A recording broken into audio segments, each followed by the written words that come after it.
வணக்கம் நண்பர்களே. இன்றைக்கு நாங்கள் வந்து எங்களோட தம்பி ஷாரி என்ற தோட்டத்துக்கு வந்துருக்கிறோம். இவரை உங்களுக்கு ஏற்கனவே அறிமுகப்படுத்தியிருக்கிறோம். மிளகாய் செய்கை பீஷுவன் மிளகாய் செய்கை வந்து ஒரு வருடத்துக்கு மேலே வச்சு செஞ்ச ஒரு சிறந்த விவசாயியாக உங்களுக்கு நான் அறிமுகப்படுத்தியிருக்கிறேன். இன்றைக்கு நாங்கள் அவரோட தோட்டத்துக்கு வந்ததுக்கான காரணம் என்னென்னா, எங்களோட கழுதாவளை பிரதேசத்தில் ஆரம்ப காலங்களில் சொந்த தேவைக்காக, கிழங்கு தேவைக்காக மட்டும் இந்த மரவள்ளியை பயிர்களை நாங்கள் பிரதானமாக நடுகை செய்கிற பயிரை சுற்றி வர மரவள்ளி செய்கிறது வழக்கம் காலங்காலமாக இருந்து வந்தது. ஆனால் அண்மை காலமாக ஒரு குறிப்பிட்ட வருடங்களுக்குள்ளே கழுதாவளையில் வந்து இந்த மரவள்ளி செய்யன்றது வந்து விஸ்தரிக்கப்பட்டு காணப்படுது. அதிகமான காலைக்குள்ளே அரை ஏக்கர் கால் ஏக்கர்ன்னு சொல்லி மரவள்ளி செய்கிறாங்க. அதுக்கு பல காரணங்கள் இருக்குது. அந்த காரணங்கள் என்ன ஏதுன்னு சொல்லி நாங்கள் எங்களோட தம்பி ஷாரிஜனோட இன்றைக்கு கலந்துரையாடி அவற்றிருந்து பல விடயங்களை நாங்கள் பெற்றுக்கொள்வோம். வாங்க. வணக்கம் தம்பி. வணக்கம். உங்களோட பேர் ஷாரிஜன். இப்போ அண்மை காலத்தில் ஒரு வருடத்துக்கு மேலாக மிளகாயை நட்டு செய்து வச்சுருந்த நீங்கள் உங்களோட வீடியோ எடுத்த நாங்கள் ஆமாம் நிறைய பேர் பாராட்டு தெரிவிச்சிருக்காங்க. உங்களோட விவசாயத்தை கூட புகழ்ந்துருக்குறாங்க. அந்த வகையில் மீண்டும் உங்களை சந்திக்கிறதில் மிக்க மகிழ்ச்சி. உங்களோட அதே காணியில் தான் மற்ற பக்கம் என்ன மிளகாய் ஒரு பக்கம், இந்த மரவள்ளி ஒரு பக்கம் செஞ்சுருக்கிறீர்கள். பொதுவாக மரவள்ளியை வந்து சேனை பயிற்சியாளர்கள் தான் கூட செய்கிற வளமை என்ன. இப்போ வந்து அண்மை காலமாக எங்களோட பிரதேசங்கள்லையும் இந்த மரவள்ளி செய்ய அதிகரிச்சிருக்கு. எங்களோட பிரதேசம்ன்றதை விட எங்களோட கிராமத்தில் கூடுதலாக அதிகரிச்சிருக்கு. அந்த வகையில் நீங்களும் உங்களோட நிலத்தில் மரவள்ளி செஞ்சிருக்கீங்க. கிட்டத்தட்ட ஒரு அரை ஏக்கர் அளவுக்கு செஞ்சுருப்பீங்க நினைக்கிறேன். இதுக்கு என்ன காரணம்? இதுக்கு முதலாவது வந்து இதுக்குள்ளே நான் ஏற்கனவே மிளகாய் செடி நட்டு நான் அதில் பாக்டீரியா வாடல் வந்து அதால நான் அந்த பாக்டீரியா வாடலுக்கு மரவள்ளி நாட்டினா கொஞ்சம் நல்லதுன்னு சொன்னவங்க நான் கேள்விப்பட்டதில்ல. அப்போ நானும் அதை கொஞ்சம் செஞ்சு பார்ப்பேன். அடுத்தது அங்கால பக்கம் செய்கிறது கொஞ்சம் ஜான பிரச்சனையால் குறைவா வயல் செய்கிற பக்கங்களில் குறைவுன்றதால இது செஞ்சோம்னா நமக்கு அதில் லாபம் கிட்டலான்றதுக்காக நான் செஞ்சேன். இப்போ நீங்கள் நட்டு இருக்கிற இந்த மரவள்ளி செடி வந்து எத்தனை மாதத்தால் பிடுங்குற இனம் இது வந்து 6 மாதம். 6 மாதம் நடுகை செஞ்சு தடியை நடுகை செஞ்சு 6 மாதம் 6 மாதமாகனா நல்ல கிழங்கு கொடுங்க. நல்ல கிழங்கு. நான் இப்போ நேரத்தோட கொடுங்குறேன். நேரத்தோட கொடுங்குறீள் ஏன்னா அடுத்த வருஷம் நான் இதுக்குள்ளே பயிர் செய்யணும். மிளகாய் செய்கிறதுக்காக நிலத்தை பண்படுத்தணும் என்று போட்டு கொஞ்சம் முந்தி பிடுங்குறீங்க. நான் அந்த நேரத்தோட கொடுங்குற காரணம் காய வைக்கணும், நிலத்தை காய வைக்கணும், கொஞ்சம் செய்யணும், பண்படுத்தணும்ன்றதுக்காக நான் இதை நேரத்தோட. என்னென்னு சொன்னால் நீங்கள் இப்போ சொன்னீங்க தானே எங்களோட பிரதேசங்களில் வந்து கொச்சி, கத்தரி அப்படியான பயிர்களுக்கு வந்து பாக்டீரியா வாடல் வாரன்றது சொல்லி. அப்போ இந்த பாக்டீரியா வாடல் வாரது உண்மையில் வந்து என்னென்னு சொன்னால், இப்போ தம்பி இது இப்போ முதல் முறையாக நீங்கள் இப்போ இதை அனுபவத்தில் பார்க்க போகிறீங்க.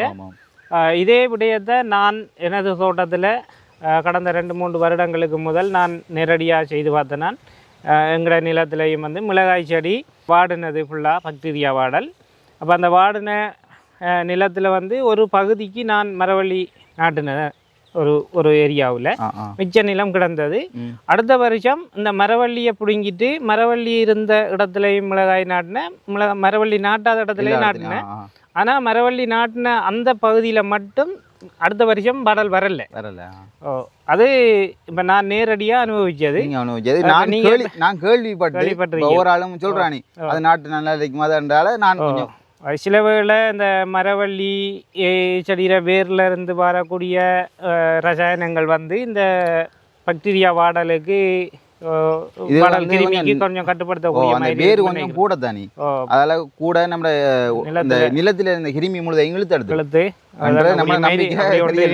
மரவள்ளி வந்து இயற்கையாகவே கொஞ்சம் இதான ஒரு பொருள் தானே. மரவள்ளி கிழங்க நாங்கள் பிடுங்குற அன்றைக்கு நாங்கள் சாப்பிடணும். ஓ அன்றைக்கு சாப்பிடாம அடுத்த நாள் வச்சு சாப்பிடுற நேரம் அது நஞ்சா மாறும்னு சொல்லுவாங்க. அடுத்தது அந்த நாள்பட்ட டைம் விட்டு பிடுங்கினாலும் அது நஞ்சா மாறும் சொல்லுவாங்க. குறிப்பிட்ட இப்போ 6 மாசத்து மரவள்ளி என்றால் ஆகக்கூடியது 7 மாசத்துக்கு பிடுங்கிடணும். அப்போ அதை தாண்டி வருஷ கணக்கில் கிடந்து பிடுங்கினாலும் கூட அது ஒரு நஞ்சா மாறக்கூடியது. அப்போ அந்த வகையான ஒரு நச்சுத்தன்மை இந்த பாடல் நோயை கட்டுப்படுத்துறதுக்கு ஒரு காரணமாக கூட இருக்கலாம். என்ன இப்போ இந்த மரவள்ளி நீங்கள் அரை ஏக்கர் அளவுக்கு நாட்டிகள் திடீரென்று இப்போ நீங்கள் இதுக்கு முதல் நாட்டல் எந்த அளவுக்கு இந்த அரை ஏக்கர் அளவுக்கு நாட்டுறதுக்கு இந்த மரவள்ளி தடியெல்லாம் இங்கே எடுத்தனி? இது நான் வந்து முதல்ல ஏற்கனவே நான் கொச்சி நாட்டியிருந்தாவில் மிளகாய் செடி நாட்டியிருந்தாவில் ஒரு சுற்றி வர நாட்டியிருந்தேன். அந்த தடியை தான் இதில் உண்டு. நான் அதிலே நாட்டிட்டீங்க.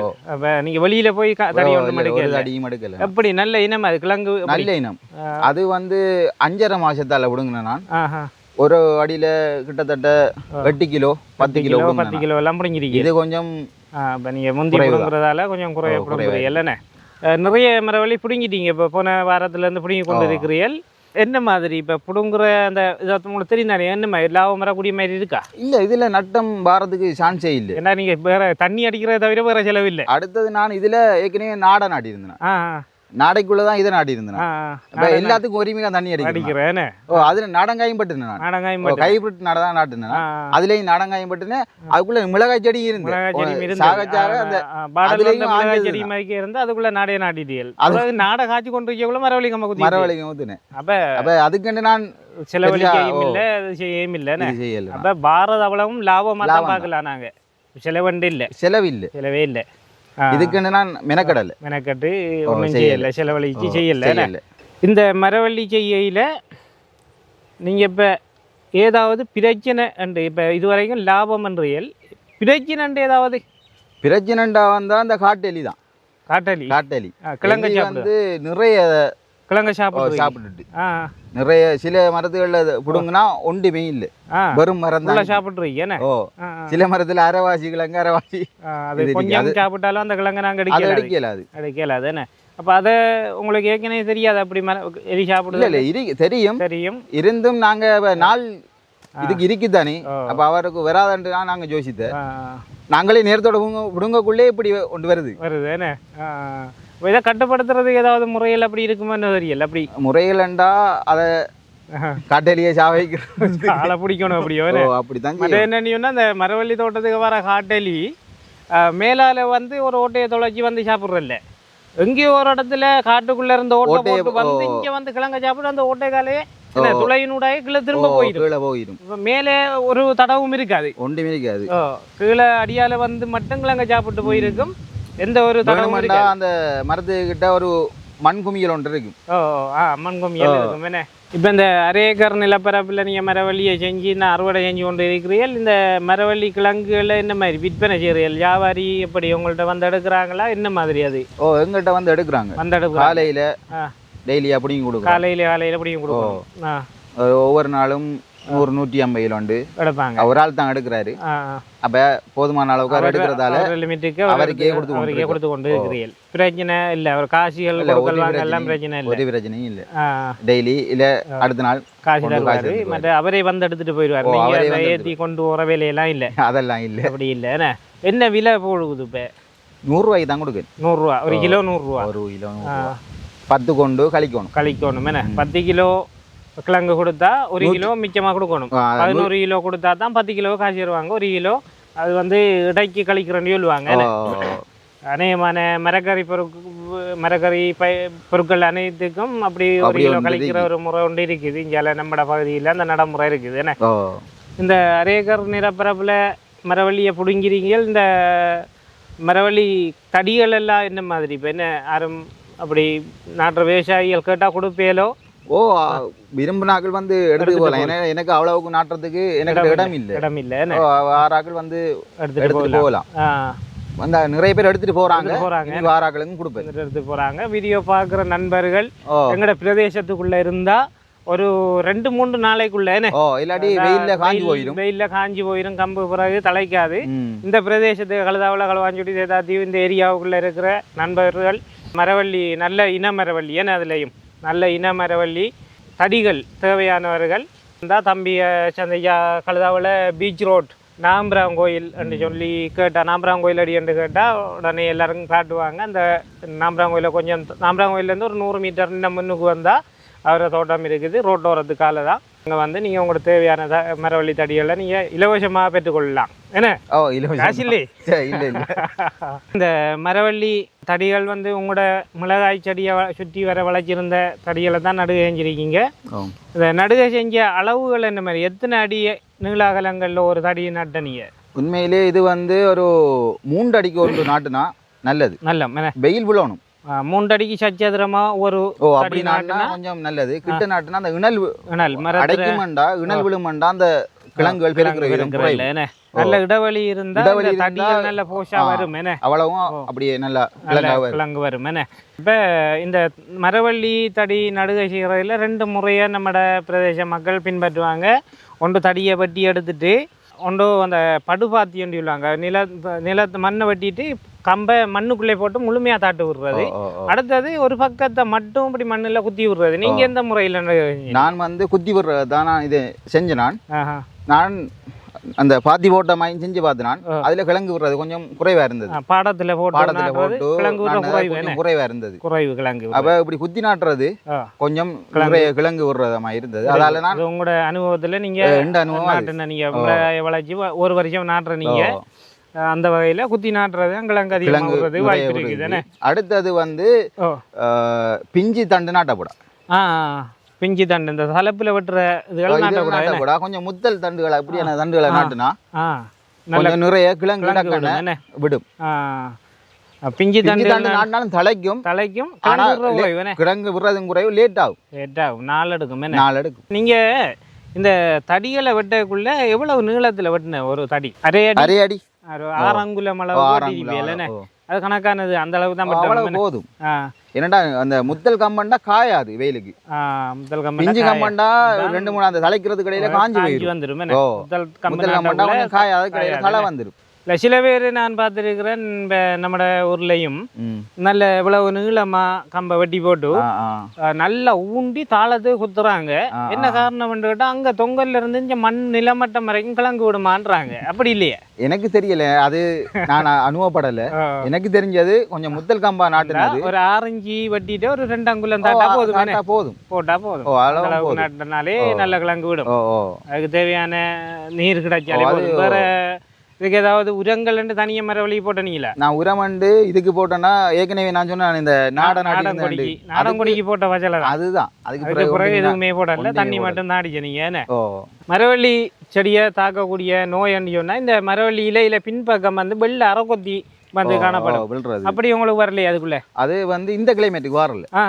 இது வந்து கிட்டத்தட்ட 1ஆம் மாதம் 2ஆம் மாதம் நாட்டி அந்த புடுங்குற டைம்லாம் அந்த அரைக்கொத்தி வர நான் ஒரு எண்ணெய் ஒன்றும் அடிக்கல, ஒரு அரைக்கொத்தியும் இல்லை. பாருங்க, ஒன்றுமே அந்த கிளைமேட்டுக்கு வரல.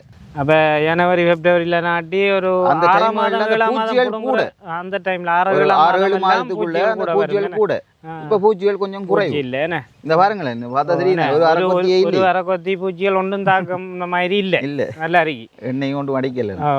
மரவள்ளி செடியில நாங்க அநேகமா வந்து பழமையா காலங்காலமாக கிழங்குக்கு மட்டும்தான் நடுகை செஞ்சு கொண்டு வந்த நாங்க கிழங்கு எடுத்து அவிச்சு சாப்பிட்றது, அடுத்தது கறி சமைக்கிறதுக்கெல்லாம் பயன்படுத்துவோம். இதை தவிர இப்போ கிழங்கு பல இதுகளுக்கு பயன்படுத்துகிறாங்க. எங்களோட நாட்டில் அந்த மாதிரி தொழில்நுட்பங்கள் இல்லைன்னு நினைக்கிறேன். இந்த ஜவ்வரி சண்டி சொல்கிற அதுக்கெல்லாம் வந்து மரவள்ளி கிழங்கா பாவிக்கிறாங்க. எங்களோட பகுதியில் அது செய்கிற மாதிரி இல்லை. ஆனால் எங்களோட பகுதியில் இப்போ புதுசாக அண்மை காலத்தில் ஒரு விடயம் வந்து ஆரம்பிச்சிருக்கிறாங்க. இந்த மரவள்ளி இலைகள் இருக்குது தானே, இந்த இலைகளை வந்து பச்சையாக இருக்கக்குள்ளே அதை இலைகளை பறித்து ஏற்றுமதி செய்கிறாங்க வெளிநாட்டுக்கு. அதுக்குரிய கூடுதலாக அது ஆரம்பத்தில் வட மாகாணத்தில் செஞ்சவங்க இப்போ மட்டக்களப்பு மாவட்டத்துக்கும் அந்த திட்டம் அந்த ஒரு இது ஒன்று வந்திருக்கு நிறுவன மாதிரி. உங்களுக்கு அது சம்பந்தமாக ஒருவர் வந்து கேட்கலையா?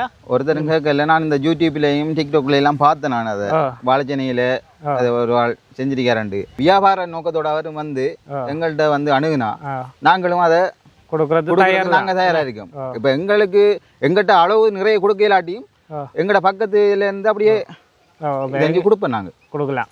எங்கட கழுதாவளை கிராமத்தை பொறுத்த வரையிலேயே அரை ஏக்கர் 1/4 ஏக்கர்ன்னு சொல்லி எல்லா இடம் நாட்டுற மரவள்ளி எல்லாம் உண்டு சேர்த்து பார்த்தாலே 200-300 ஏக்கர் மரவள்ளி இருக்குது.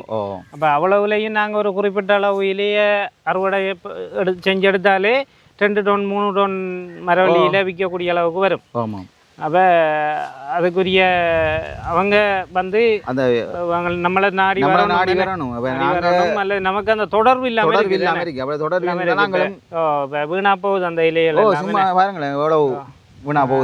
பிடுங்கின மரவள்ளியில் இருந்த இலைகள் எல்லாம் வீணாகவே போயிட்டுது. இனி வரும் காலங்களில் அப்படி மரவள்ளி செஞ்சால் அப்போ இந்த இலைகளை கொடுக்கக்கூடிய மாதிரி ஆக்களோட தொடர்பு கொள்றதுக்கு முயற்சி எடுப்போம். வணக்கம். நன்றி.